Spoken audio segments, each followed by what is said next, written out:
miarabantsika rehetra tratran'izao ankatoko ny andro pasika izao. Fety kristianina ny andro pasika. Tany amin'ny mpiandohana izy fetiny jiosy rehefa afaka teo amin'ny fanandevozan'ny farao sy ny Egyptianina ireo jiosy izay andevy nandritra ny 400 taona. Tena zava-dehibe izay fotoana izay. Tena fety lehibe indrindra ho an'ny jiosy.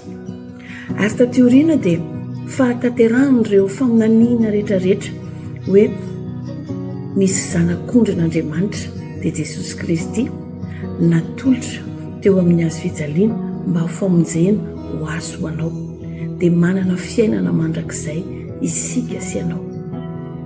Ny zavatra mitrangana nefany aty amin'ny androntsika dia ohatrany tahaka ny ezahana takonana mihitsy ny tena hevitry n'io pasika io, dia afenina ambadika na chocolat, afenina ambadika na atody, vacances, excursion, dia nitovonana lundi mihitsy aza ilay izy mba ahafahana manatanteraka seho an-tsehatra izay maneho fisotroana, fandihizana, izay zavatra rehetrarehetra zany tsy milaza hoe efa naharesy hatramin'ny fahafatesana ny ilay Jesosy Kristy izay ivavahantsika.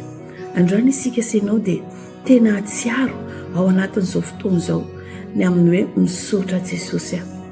Tokony hankasitraka be dia be isika, tokony hanome voninahitra an'Andriamanitra isika, ilay nahafohy zanany lahy tokana, tokony hanaja an'i Jesosy isika fa afaka mandrakizay isika, ary natsoina hoe zanak'Andriamanitra, ary natsoina hoe taranaka voafidy.